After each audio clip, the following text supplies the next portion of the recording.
मेरा नाम श्वेता है। मैं एक मिडिल क्लास फैमिली से बिलोंग करती हूँ।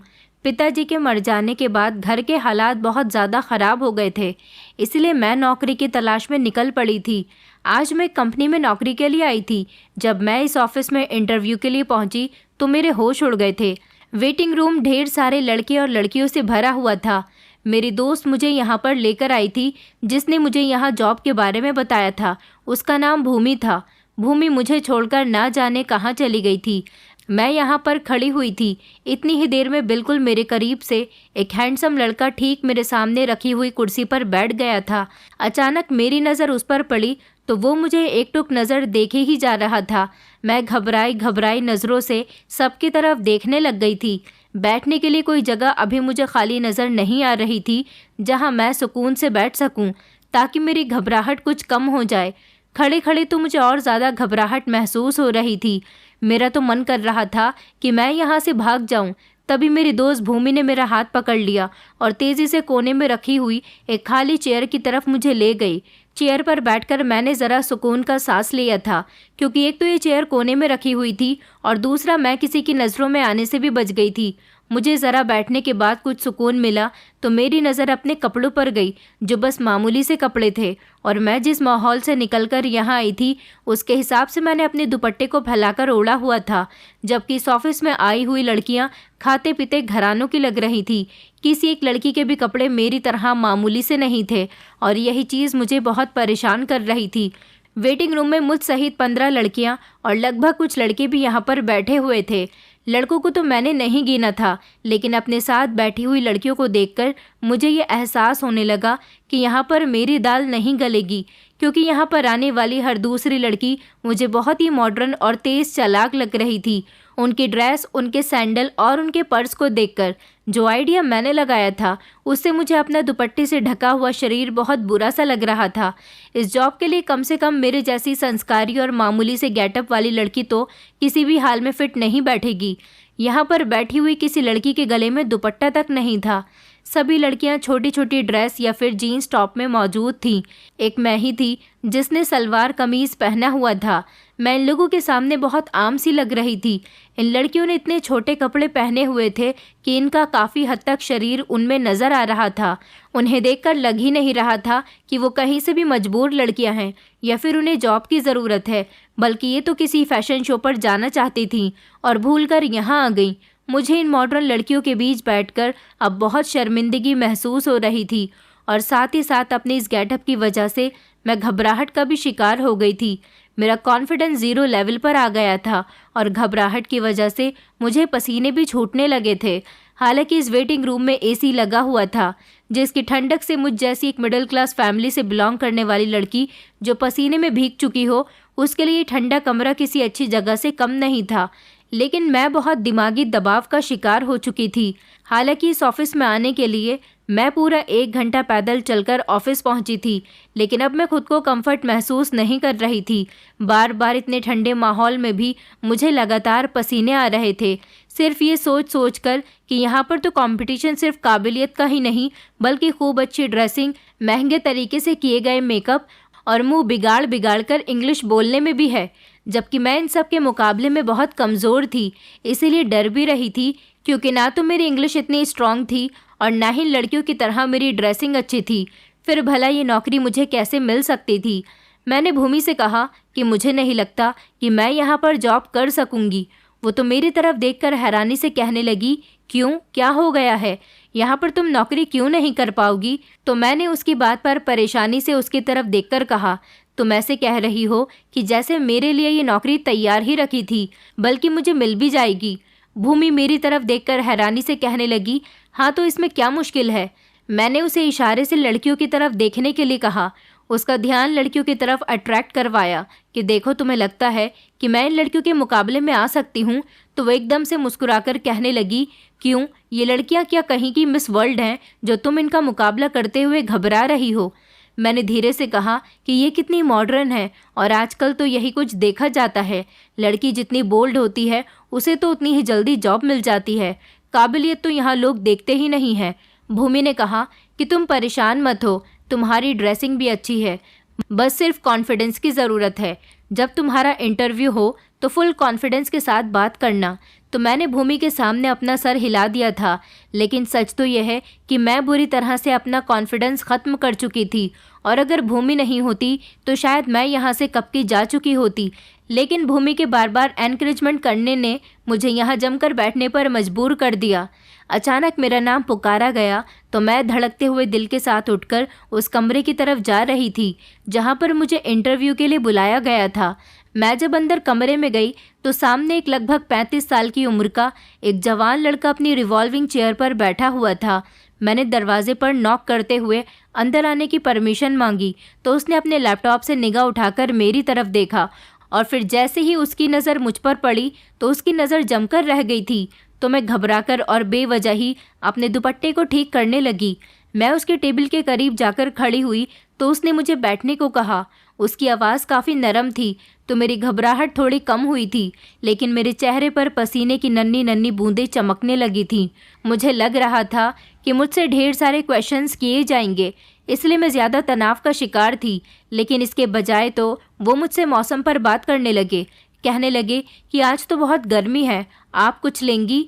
तो मैंने हकलाते हुए फ़ौरन इनकार कर दिया था, लेकिन उन्होंने फिर भी फ़ोन उठाकर कोल्ड ड्रिंक मंगवा ली थी। मैं भी थोड़ा रिलैक्स हो गई थी। मैंने अपनी डिग्री वाली फ़ाइल उनके सामने रखी तो उन्होंने फ़ाइल को उठाया और एक तरफ रख दिया और मुझे खूब इंटरेस्ट के साथ देखने लगे। फिर मुझसे पूछा कि आप कहाँ से आती हो। जब मैंने अपनी लोकेशन बताई तो उन्होंने कहा, ओहो ये तो काफ़ी दूर पड़ता है हमारे ऑफिस से, तो आप रोज़ कैसे आना जाना करोगी? तो मैंने कहा, सर अगर मेरी यहाँ पर जॉब लग गई तो मैं कोशिश करूँगी कि मैं टाइम पर आऊँ। उन्होंने कहा, वो तो ठीक है, आप टाइम पर ही आओगी, लेकिन क्या आपकी अपनी कोई गाड़ी है? तो मैंने बौखलाते हुए कहा, नहीं नहीं सर, मैं गाड़ी कहाँ से अफोर्ड कर सकती हूँ। तो मेरी बात सुनकर उनके चेहरे पर एक अजीब सी मुस्कुराहट फैल गई थी। इतने में उनका पियोन अंदर आ गया और उसने कोल्ड ड्रिंक का एक ग्लास मेरे सामने रख दिया। तो मुझे उन्होंने हाथ के इशारे से कोल्ड ड्रिंक लेने के लिए कहा। मैंने बड़ी ही झिझकते हुए कोल्ड ड्रिंक का ग्लास उठा लिया और धीरे धीरे कोल्ड ड्रिंक पीने लगी, लेकिन वो मुझे बड़े ही इंटरेस्ट के साथ देखने लगे। तो मैंने अपनी पलकें झुका ली। मैंने 2-4 कोल्ड ड्रिंक के घूंट लेकर ग्लास को अपनी जगह पर रख दिया तो वो मुझसे मेरी एजुकेशन के बारे में पूछने लगे। मैंने फ़ाइल की तरफ इशारा करते हुए कहा, सर इस फ़ाइल में मेरी सारी डिग्रीज़ और रिकॉर्ड मौजूद हैं। तो उन्होंने एकदम से अपने होठों पर गहरी मुस्कुराहट को सजा लिया था और कहने लगे, लेकिन मैं तो आपके मुंह से सुनना चाहता हूँ, क्योंकि आप बोलती हुई बहुत अच्छी लगती हो। पहली बार इस तरह से किसी मर्द से अपनी तारीफ़ सुनकर मैं शर्मासी गई थी। तो मैंने अपनी पलकें झुका ली और फिर धीरे धीरे मैं उनको अपनी एजुकेशन के बारे में डिटेल से बताने लगी। उन्होंने मुझे एकदम से टोक कर पूछा कि आप किन किन चीज़ों में इंटरेस्ट रखती हैं। मैं उनके सवाल पर बड़ी हैरान हुई थी कि वो मुझे मेरी एजुकेशन या ज़रूरी इन्फॉर्मेशन लेने के बजाय सिर्फ मेरे बारे में जानना चाहते हैं। उनके सवाल बड़े अजीबोगरीब थे। वो कहने लगे, आप रात को क्या करती हो? सुबह कब उठती हो? रात को अगर देर तक जागती हो तो क्या करती हो? मैं हैरान और परेशान उनके सवालों के जवाब देती चली गई। थोड़ी देर के बाद उन्होंने मुझसे कहा, आपका कोई फ़ोन नंबर है तो आप यहाँ पर लिखवा दो। उन्होंने एक चिट मेरे सामने रखी तो मैंने फटाफट उस पर अपना नंबर लिख दिया। वो कहने लगे, ठीक है श्वेता, हम आपको फ़ोन करके इन्फॉर्मेशन दे देंगे। आपको इस जॉब के बारे में सब कुछ बता दिया जाएगा, आप तैयार रहना। मैं जाने के लिए उठकर खड़ी हो गई, लेकिन दरवाजे तक जाते हुए मुझे ऐसा महसूस हो रहा था जैसे 2 आंखें मेरी कमर पर चिपक गई हैं। मैं फ़ौरन इस कमरे से बाहर निकली तो भूमि काउंटर पर खड़ी यहाँ के ऑफिस बॉय से बात कर रही थी। ये वही लड़का था जो मुझे काफ़ी देर टकटकी बांधे देखता रहा था। अचानक उसने भूमि की तरफ देखकर कुछ इशारा किया तो भूमि एकदम से खामोश हो गई और मेरी तरफ बढ़ी। उन दोनों का मुझे देखकर एकदम से चुप होना मुझे हैरान कर गया था। तो वो एकदम से कहने लगी, श्वेता हो गया तुम्हारा इंटरव्यू? मैंने सर हिलाकर उसे बताया कि हाँ हो गया, अब चलो चलते हैं। तो वो कहने लगी कि चलो ठीक है, फिर घर चलते हैं। ये कहकर उसने इस हैंडसम से लड़के की तरफ देखकर उसे बाय कहा और मेरे साथ लिफ्ट में सवार हो गई थी। मुझसे कहने लगी कि भगवान करे तुम्हारा यहाँ पर काम हो जाए। लिफ्ट के अंदर दाखिल होते हुए भूमि ने मुझसे कहा तो मैं खामोश रही थी। फिर मैंने धीरे से भूमि से पूछा कि क्या तुम पहले भी इस ऑफिस में आती जाती रही हो? तो वो एकदम से चौंक गई और तेज़ी से कहने लगी, हाँ मैं 1-2 बार यहाँ पर आई थी। मैंने भी यहाँ पर इंटरव्यू दिया था लेकिन सिलेक्ट नहीं हुई। मैंने कहा, वो काउंटर पर खड़ा हुआ लड़का कौन था? तो भूमि ने कहा, अरे वो तो विशाल था, यहाँ पर अंगद सिंह के लिए काम करता है। मैंने कहा, अंगद सिंह कौन? तो वो कहने लगी, अरे वही जिन्होंने तुम्हारा इंटरव्यू लिया था। जब मैं 1-2 बार इस ऑफिस में आई थी तो अंगद से मेरी मुलाकात हुई थी। मेरी उसके साथ सिर्फ हाय हेलो हो गई। उसने ही मुझे यहाँ की वैकेंसी के बारे में बताया, तो मैंने सोचा कि तुम्हें भी आगाह कर देती हूँ, क्योंकि तुम्हें जॉब की बहुत ज़रूरत थी। मुझे उम्मीद है कि तुम्हारा यहाँ पर काम हो जाएगा। भूमि की बात सुनकर मेरे दिल में भी एक उम्मीद सी जाग उठी थी। हम लोग जब बस स्टॉप पर उतरे तो भूमि अपने घर की तरफ रवाना हो गई और मैं भी धीरे धीरे कदम उठाते हुए अपने घर की तरफ बढ़ी ही थी कि अचानक गली के नुक्कड़ पर पहुंचते ही मुझे शरद ने रोक लिया और कहने लगा, ये भूमि तुम्हारे साथ क्या कर रही थी? उसके सवाल पर मुझे गुस्सा आ गया और मुंह बनाते हुए कहने लगी कि तुम्हें क्या प्रॉब्लम है? मैं किसी के साथ भी हूँ। तो वो मेरी तरफ देखते हुए कहने लगा, तुम होश में तो हो? ये तुम कैसी बातें कर रही हो? तुम्हें नहीं पता कि मेरी क्या प्रॉब्लम है? मैंने कहा, हाँ मुझे नहीं पता तुम्हारी क्या प्रॉब्लम है। मैं जिसके साथ भी रहूं तुम होते कौन हो? तो वो मेरी बात सुनकर अपनी आंखें फैलाते हुए कहने लगा, मेरे ख्याल में जब से तुम्हें बाहर की हवा लगी है तुम्हारी याददाश्त काफ़ी कम हो गई। क्या तुम्हें याद दिलाने की ज़रूरत है कि मैं तुम्हारा मंगेतर हूँ? और मंगेतर बने हुए भी मुझे कुछ दिन नहीं बल्कि पूरे 4 साल हो गए और इस नाते से मैं तुमसे सवाल पूछने का हक रखता हूँ। मैंने उसे चिढ़ते हुए कहा, पहले तुम खुद को इस काबिल तो कर लो, तब मुझसे सवाल करना। तो वो कहने लगा, काबिल भी हो जाऊंगा, क्यों फिक्र कर रही हो? मैंने अपनी एक फ्रेंड से बात की है, जल्द ही मेरा वीज़ा हो जाएगा तो मैं बाहर चला जाऊंगा। लेकिन इस टाइम तो तुम ये बात याद रखो कि मैं अब दोबारा कभी तुम्हें भूमि के साथ न देख लूँ। वो इतनी अच्छी लड़की नहीं है। मैंने उससे कहा, वो तुम्हारी नज़र में कैसे अच्छी हो सकती है? काम जो करती है अपना कमाती है, ऐसी लड़कियां तुम्हें कहाँ अच्छी लगती हैं? मेरी बात सुनकर शरद गुस्से भरे शब्दों में कहने लगा, जिस बात के बारे में तुम्हें पता नहीं है उस बात पर बेवजह उसकी साइड लेने की तुक नहीं बनती। तुम उसके बारे में कुछ भी नहीं जानती। हम लड़के हैं, सारा दिन घर से बाहर होते हैं, हमें अपने मोहल्ले की हर लड़की के बारे में अच्छे तरीके से पता होता है। तुम बहुत सिंपल और मासूम हो। मैं नहीं चाहता कि तुम भी उसकी तरह बन जाओ।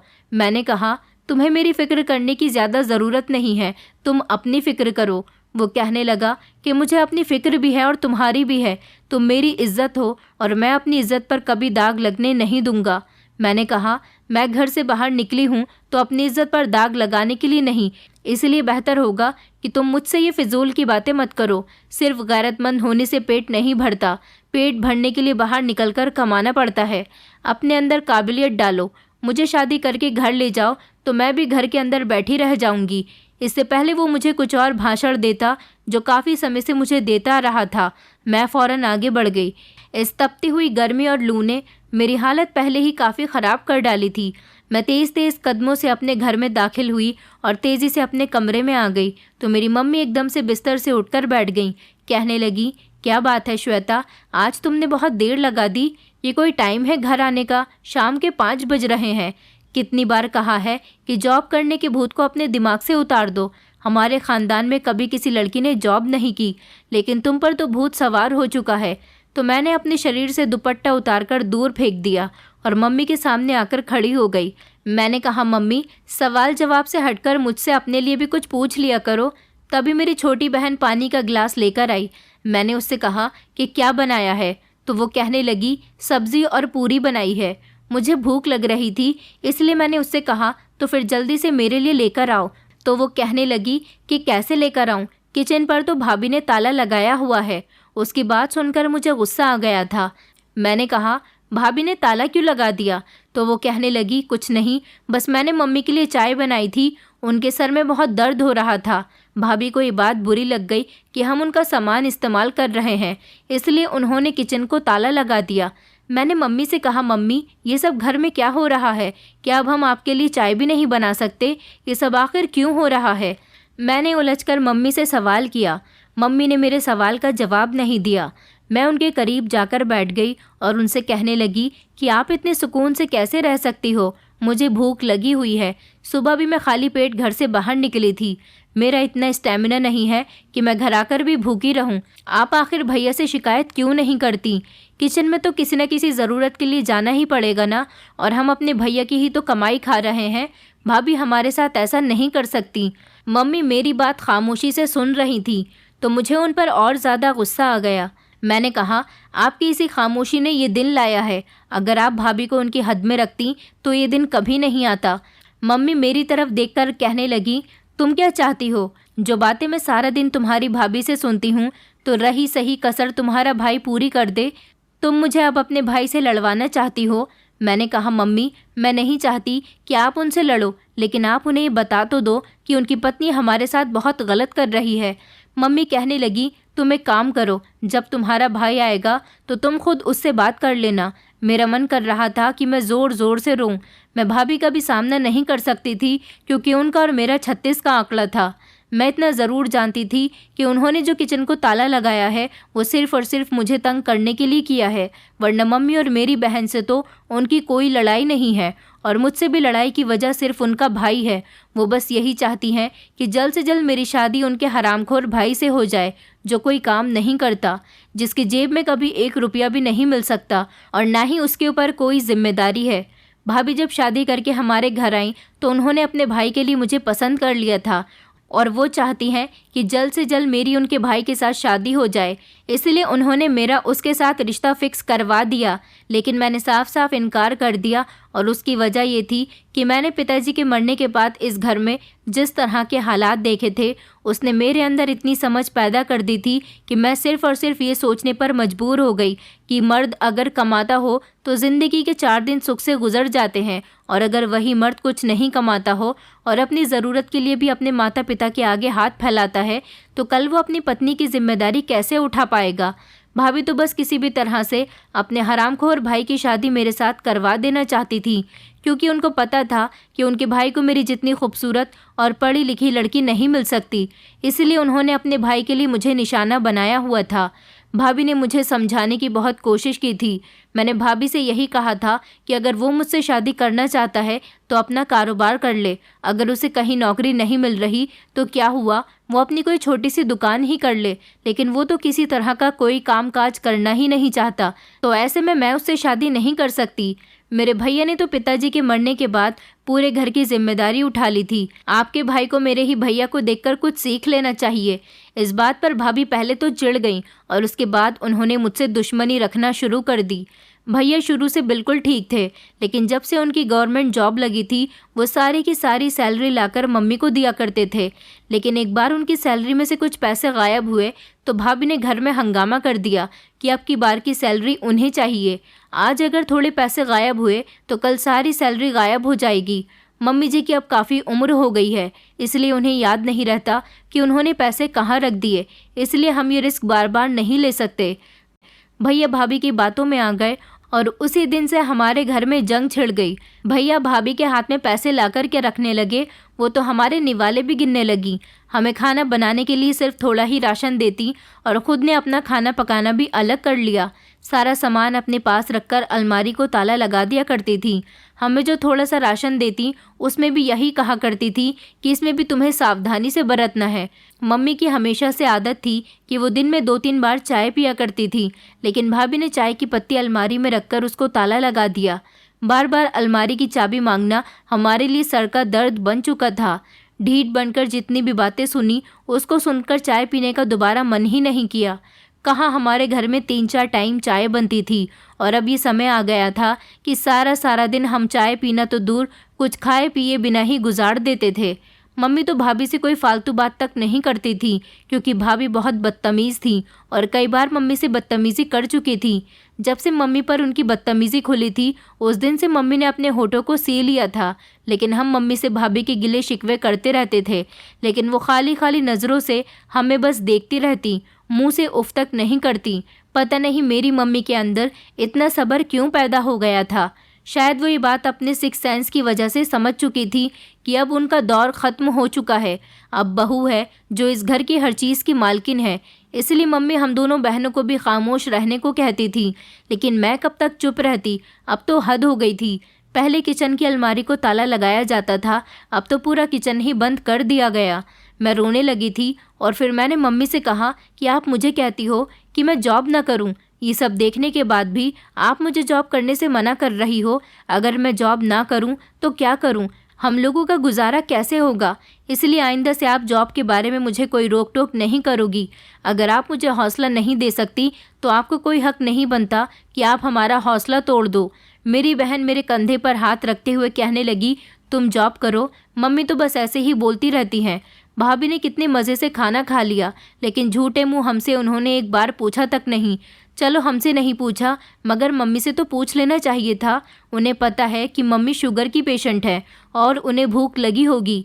मैंने अपनी बहन की तरफ देखकर कहा, ऐसा है तो फिर भैया कभी हमें अपनी ज़रूरतों के लिए 1 रुपया भी नहीं देने वाले और इस तरह हम भूखे मर जाएंगे। भैया भाभी हमें पलटकर भी नहीं देखेंगे। मेरी बहन कहने लगी कि आप सही कह रही हो दीदी, बस मेरा भी इंटर कंप्लीट हो जाए, उसके बाद मैं भी कोई छोटी मोटी जॉब ढूंढ लूँगी। मम्मी मेरी बहन की तरफ घूर कर देखने लगी, लेकिन उन्होंने उसे कुछ नहीं कहा। शायद वो भी ये बात जान चुकी थी कि अब समय बहुत कड़ा है।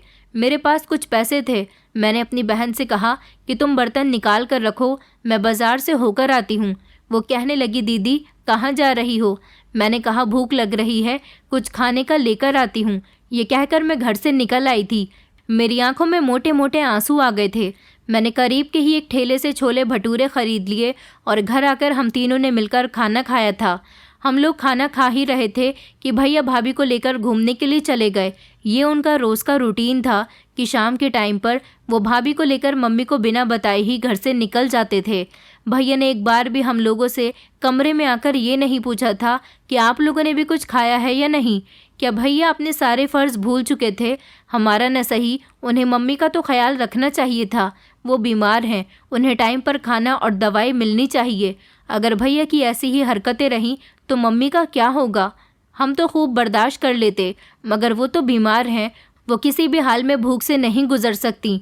और अगर उन्हें कुछ हो गया तो ये सोच आते ही मुझे घबराहट हो गई थी और उसी समय मैंने अपना इरादा पक्का कर लिया, चाहे कुछ भी हो जाए मैं हर हाल में जॉब करके ही रहूँगी।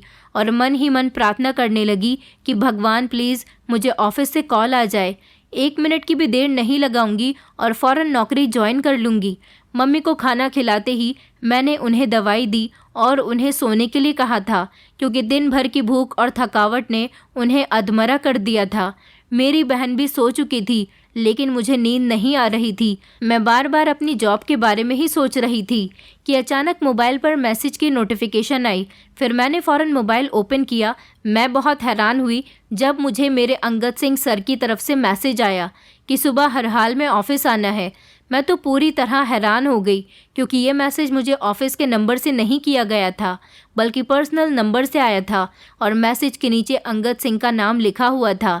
मैसेज पढ़ने के बाद मेरे हाथ कँपकपाने लगे। मैं सोच भी नहीं सकती थी कि मुझे सिलेक्ट कर लिया जाएगा। हालांकि एक से एक खूबसूरत लड़की इंटरव्यू देने के लिए आई हुई थी, उनके मुकाबले तो मेरी कोई ख़ास अहमियत भी नहीं थी। इस बात ने मुझे बहुत हैरान किया। मेरी आंखों में मम्मी और अपनी बहन को लेकर खुशी के आंसू आने लगे। अब भगवान की कृपा से हमें अपनी छोटी छोटी ज़रूरत के लिए भैया के सामने हाथ नहीं फैलाने पड़ेंगे। मैं रोती जा रही थी और साथ साथ भगवान का धन्यवाद भी कर रही थी। मुझे खुशी की वजह से नींद नहीं आ रही थी। सुबह भी मैं जल्दी उठी और जाने की तैयारी करने लगी। अपने कपड़े निकालने लगी। मम्मी की आंख खुल गई और वो मेरी तरफ गौर से देखकर हैरान हुई। श्वेता, इतनी सुबह सुबह कपड़े क्यों इस्त्री कर रही हो? मैंने मुस्कुराते हुए उनकी तरफ देखा। मैंने कहा, मम्मी अब भगवान ने चाहा तो हमें पेट की भूख अब नहीं देखनी पड़ेगी। तो मम्मी कुछ ना समझते हुए मेरी तरफ देखकर कहने लगी कि क्या कह रही हो तुम? मुझे तुम्हारी कोई बात समझ नहीं आ रही। मैंने फटाफट कपड़े हैंगर में रखे और उनके करीब आकर बैठ गई। फिर उनका कमज़ोर हाथ अपने हाथ में लेकर मैंने चूम लिया और उनको बताया कि मेरी नौकरी फ़िक्स हो गई है।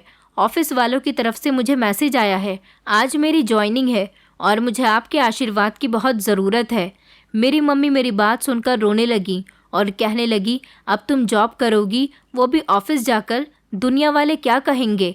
मैंने मम्मी से कहा, मम्मी आपको अब भी दुनिया की परवाह है, जबकि कल आप सारा दिन भूखी रहीं, किसी ने आपको खाना तक नहीं दिया। आप किस दुनिया की बात कर रही हो? मम्मी अगर कल मेरे पास पैसे नहीं होते तो शायद हम लोग खाना नहीं खा पाते।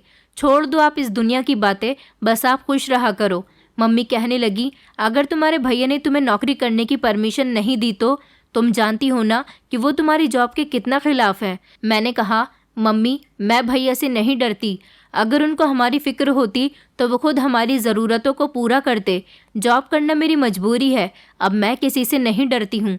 मम्मी ने मेरे सर पर हाथ रखकर मुझे आशीर्वाद दिया तो मुझे ऐसा लगा कि जैसे मैं शांत हो गई हूँ। सुबह 8 बजे जब मैं घर से निकलने लगी तो भाभी मेरे रास्ते में आकर खड़ी हो गई और हैरानी से मेरी तरफ देखते हुए कहने लगी कि कहाँ जा रही हो। मेरा मन कर रहा था कि भाभी को ढेर सारी बातें सुनाऊं, लेकिन फिर मैं खामोश रही क्योंकि मैं जानती थी कि सुबह सुबह घर में हंगामा हो जाएगा। मैं तो चली जाऊंगी, लेकिन फिर मम्मी के साथ भाभी बदतमीज़ी करेंगी और पहले ही मम्मी की तबीयत ठीक नहीं है, इसलिए मैं खामोश होकर बिना जवाब दिए ही जाने लगी। तो उन्होंने मुझे पीछे से आवाज़ देकर कहा, शाम को तुम्हारी शादी की डेट फिक्स हो रही है, इसलिए टाइम से घर आ जाना। मैंने भाभी को देखा और सर झुकाकर घर से बाहर चली आई थी। मैं अभी आगे वाली गली तक ही गुजरी थी कि अचानक मुझे भूमि की आवाज़ आई तो मैं रुक गई। वो मुझे देखते ही कहने लगी कि कॉन्ग्रेचुलेशंस, तुम्हारी जॉब पक्की हो गई। उसे देखकर मैं बहुत हैरान हुई थी। मैंने उससे पूछा कि तुम्हें इस बारे में कैसे पता चला, तो वो बोली कि मुझसे कोई बात छुपी नहीं रह सकती, और फिर वो हंसने लगी। चलो अब खड़ी क्या हो? मैंने हैरानी से उसकी तरफ देखा। क्या तुम भी ऑफिस जाओगी? क्या तुम्हारी भी जॉब वहाँ पर हो गई है? तो उसने कहा, हाँ मुझे भी वहीं पर जाना है, लेकिन मैं तुम्हारी तरह खूबसूरत नहीं हूँ जिसको एकदम नौकरी मिल जाए, और वो भी ऐसी शानदार। मैंने कहा, तुम्हारी ये बात मुझे बड़ी ही फिजूल लगी है भूमि। वो कहने लगी, अच्छा चलो चलते हैं। उसके बाद हम सारे रास्ते बातें करते हुए टाइम पर ऑफिस पहुंच गए थे। जैसे ही मैं ऑफिस पहुंची तो मुझे अंगद सिंह की कॉल आ गई और मुझे उन्होंने फ़ौरन ऑफिस में बुलवाया। मैं जब उठी तो देखा कि भूमि मेरे पास मौजूद नहीं थी। मैं वेटिंग रूम से निकलकर जैसे ही सर के केबिन की तरफ जाने लगी तो भूमि विशाल के साथ कुछ बातें कर रही थी और वो मेरे देखते ही देखते ऑफिस से बाहर निकल गई। कमाल है, मुझसे मिलकर भी नहीं गई। मुझे भूमि का बिहेवियर बहुत बदला बदला सा लग रहा था। मैं धीरे से दरवाज़ा खोलकर जब अपने बॉस के ऑफिस के अंदर दाखिल हुई तो हैरान रह गई, क्योंकि बॉस कुर्सी पर नहीं बल्कि सोफे पर लेटे हुए थे और उनके टेबल पर शराब की बोतल भी रखी हुई थी और आसपास छोटे छोटे गिलास भी थे। वो लेटे लेटे सिगरेट पी रहे थे। कमरे में अजीब अजीब सी स्मेल आ रही थी। यहाँ पर खड़ा होना बहुत मुश्किल हो रहा था। मुझे बहुत घबराहट हो रही थी और मैं कमरे में चारों तरफ देख रही थी। तभी सर की भारी आवाज़ मुझे सुनाई दी जो मुझे बैठने के लिए कह रहे थे। मैं जैसे ही कुर्सी पर बैठी तो उन्होंने मुझे अपने पास सोफे पर बैठने के लिए कहा। मैं उनकी डिमांड सुनकर हैरान रह गई थी। उन्होंने जब देखा कि मैं कन्फ्यूज़न का शिकार हो रही हूँ तो वो उठकर बैठ गए और फिर बड़ी गहरी नज़रों से मुझे देखते हुए कहने लगे, आपको ऑफिस का पहला दिन बहुत बहुत मुबारक हो। आप जैसी खूबसूरत लड़की को मुझे अपनी सेक्रेटरी बनाने पर गर्व है। उनकी ऐसी बातें मेरे सर के ऊपर से गुजरने लगी तो मैंने धीरे से कहा कि सर, मेरा क्या काम होगा, आप मुझे गाइड कर दीजिए। तो उसने धीरे से कहा कि आप मेरी पर्सनल सेक्रेटरी हो, आपके सारे काम मुझसे शुरू और मुझ पर ही ख़त्म होंगे। मैंने नज़र उठाकर उनकी तरफ देखा तो एक पल के लिए मैं हैरान रह गई थी। उनके चेहरे और आंखों में एक अजीब सी मुस्कुराहट फैली हुई थी। वो मेरी तरफ देखकर कहने लगे कि अजीब लड़की है भूमि, सच में इस बार हीरा चुनकर लाई है। मैं अपने बॉस की बात पर एकदम से चौंक गई थी। फिर उन्होंने अपनी जेब से एक चेक निकालकर मेरे सामने रख दिया था और कहा कि ये उठा लो, 2 लाख रुपए का चेक है। मैंने हैरानी से उनकी तरफ देखा कि सर, ये तो बहुत ज़्यादा है और मैंने तो अभी कोई काम भी शुरू नहीं किया। ये चेक आप मुझे किस लिए दे रहे हो? उन्होंने कहा, ये तुम्हारी एडवांस सैलरी है, क्योंकि तुम मेरी सेक्रेटरी हो, इसलिए सेक्रेटरी को अच्छे कपड़ों में आना चाहिए। इन पैसों से तुम अपने लिए शॉपिंग कर लेना। मैंने कहा, लेकिन सर, ये तो बहुत ज़्यादा है। तो वो कहने लगे, तभी तो तुम्हें दिए हैं, तुम इन पैसों से कीमती कीमती सामान खरीदना। मेरी सेक्रेटरी होना आपके लिए कोई आम बात नहीं है, इसलिए आपको ये पैसे रखने पड़ेंगे और इसे आप शॉपिंग करके और अच्छे गेटअप में कल ऑफिस ज्वाइन करना, मुझे खुशी मिलेगी। मैंने जैसे ही चेक उठाने के लिए अपना हाथ बढ़ाया तो उन्होंने मेरा हाथ पकड़ लिया। मैंने जल्दी से अपना हाथ बचा लिया। मैं उनकी इस हरकत से शर्मिंदा हो रही थी, लेकिन मैं भी क्या कर सकती थी, आखिर वो मेरे बॉस थे और ऊपर से मेरी जॉब का पहला दिन था, इसलिए मैं इस दिन को बिगाड़ना नहीं चाहती थी। आज तो मैंने कोई काम नहीं किया था। अगले दिन मैं सुबह ही अपनी बहन को लेकर शॉपिंग के लिए निकल गई थी और ढेर सारी शॉपिंग करके घर वापस आई तो भैया गुस्से से लाल पीले होकर मेरी तरफ देख रहे थे और उन्होंने मुझसे कहा कि आज रात को तुम्हारी शादी है, खबरदार मैं तुम्हारे मुंह से कोई बात ना सुनूं। मैं बिखर कर भैया के सामने आकर खड़ी हो गई और मैंने उन्हें कड़क शब्दों में कहा कि मैं इस ज़बरदस्ती की शादी को नहीं मानती। मेरा इतना ही कहने पर भैया ने मुझसे कहा कि अभी और इसी समय तुम यहाँ से निकल जाओ, तुम्हारी इस घर में कोई जगह नहीं है। मैं अपना सारा सामान जो मार्केट से अभी खरीद कर लाई थी वो सब हाथ में लिए घर से पलटने लगी। तभी मेरी मम्मी ने मुझे रोक लिया। भैया ने गुस्से से मम्मी की तरफ देखकर कहा कि इसे मत रोकना मम्मी, वरना आप भी इसके साथ चली जाना। भैया की बात सुनकर मम्मी रोने लगी, लेकिन मैं भैया की बात सुनकर नहीं रुकी तो मेरे पीछे पीछे मम्मी और मेरी बहन भी निकल आई थी। मैंने मम्मी को बहुत समझाया कि आप वापस चली जाओ, मेरा जो होगा सो होगा, लेकिन मम्मी नहीं मानी। इस मुश्किल समय में मुझे सिर्फ एक ही रास्ता नज़र आ रहा था। मैं अपनी बहन और मम्मी को लेकर भूमि के घर चली गई। भूमि के घर पर उसकी बूढ़ी माँ और वो दोनों अकेली ही रहती थी। उसका कोई भाई भी नहीं था, उसके पिता पहले ही मर चुके थे। सारे घर की जिम्मेदारी भूमि ने अपने कंधों पर उठा रखी थी।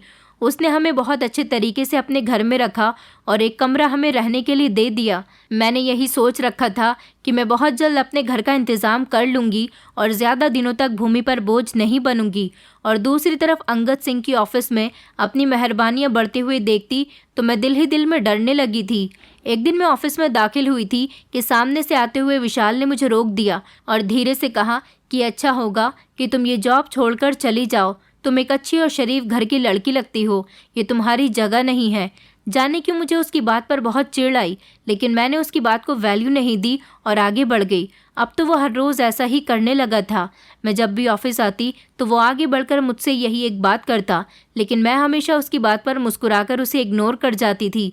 एक दिन मुझे बॉस ने कहा कि मीटिंग के लिए हमें होटल जाना है। मेरी तबीयत कुछ ठीक नहीं थी, मैं आज जल्दी घर जाना चाहती थी, लेकिन बॉस को इनकार नहीं कर सकी और उनके साथ चल पड़ी। होटल पहुंचकर बॉस मुझे एक कमरे में ले गया और मुझसे कहने लगा कि अभी थोड़ी देर तक बाकी सारे मेंबर्स भी पहुंचने वाले हैं, तुम चाय पी लो। चाय पीते ही अचानक मेरा सर घूमने लगा और मैं वहीं सोफे पर ही बैठे बैठे बेहोश हो गई।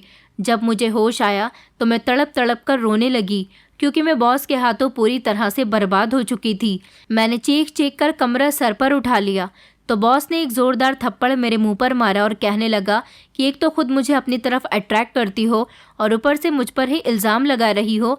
खबरदार जो मुझे दोबारा ऑफिस में नज़र आई तो। मेरी इज्जत ख़राब करके वो खुद तो साफ़ सुथरा होकर इस कमरे से चल दिया था, जबकि मैं फूट फूट कर रोने लगी थी। इतने में विशाल अंदर दाखिल हुआ तो मैं खुद को समेटते हुए उठ खड़ी हुई थी। विशाल ने मेरी तरफ अफसोस से देखा और ज़मीन से मेरा दुपट्टा उठाकर मुझे उड़ा दिया और मुझे खामोशी से लेकर उस कमरे से बाहर निकला। रास्ते में मैंने रोते हुए उससे कहा कि मुझे किसी तरह भूमि के घर छोड़ दो, इस मुश्किल समय में वही मेरा साथ देगी। तो वो एक फीकी सी मुस्कुराहट से मुझे देखकर कहने लगा, जिसने तुम्हें इस दलदल में फंसाया है तुम उसी के पास जाना चाहती हो। मैं उसकी बात सुनकर हैरान रह गई थी। विशाल ने मुझे बताया कि भूमि अंगद सिंह के लिए काम करती है और उसके लिए नई नई लड़कियां उसका दिल बहलाने के लिए लेकर आती है। तुमसे पहले भी वो कई सारी लड़कियों की इज्जत बर्बाद कर चुकी है, इसीलिए मैं तुम्हें समझाता था, लेकिन तुमने मेरी एक न सुनी। उसकी बातें सुनकर मेरे पैरों तले से ज़मीन निकल गई थी। मैं तो भूमि को अपनी दोस्त और हमदर्द समझती थी, लेकिन वो तो मेरी सबसे बड़ी दुश्मन निकली। अब मुझे अपने से ज़्यादा अपनी बहन की फ़िक्र थी कि कहीं वो उसको कोई नुकसान न पहुंचा दे। मैंने विशाल से कहा कि ये मामला इतना सीधा नहीं है, मुझे फ़ौरन पुलिस स्टेशन लेकर चलो। मैं अंगद सिंह के खिलाफ रिपोर्ट दर्ज करवाना चाहती हूँ, लेकिन पुलिस स्टेशन में हमें कल आने के लिए कहा गया। विशाल मुझे लेकर भूमि के घर गया तो उसके घर पर ताला लगा हुआ था। ये देखकर मैं परेशान हो गई कि ना जाने मेरी मम्मी और बहन कहाँ गई होंगी।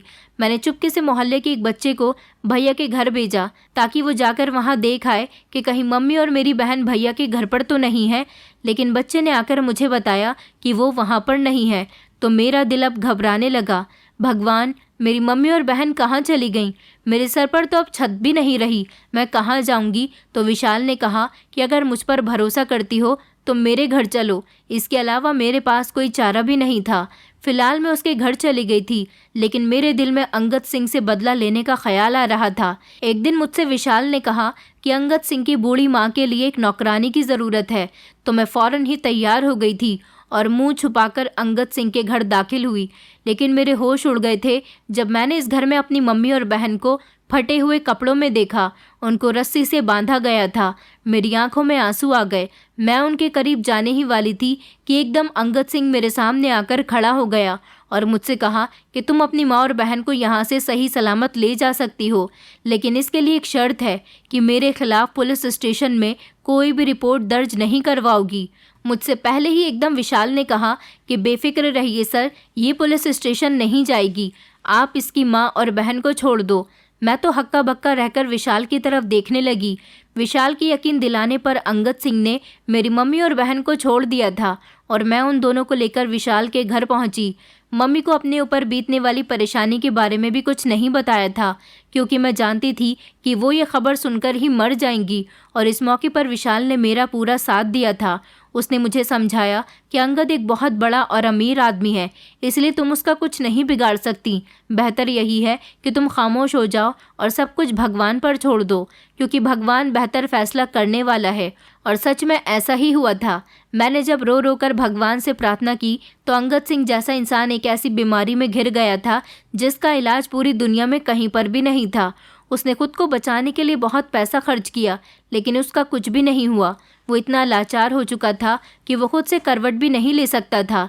और भूमि इस समय मेंटल हॉस्पिटल में है, क्योंकि उसके बॉयफ्रेंड ने शादी का झांसा देकर उसका सारा बैंक बैलेंस अपने नाम करवा लिया था और वो तब से ही पागल हो गई। ये दोनों ही बुरे कैरेक्टर मेरी आंखों के सामने अपने किए की सज़ा भुगत रहे हैं, तो मेरा दिल भी बेफिक्र हो गया।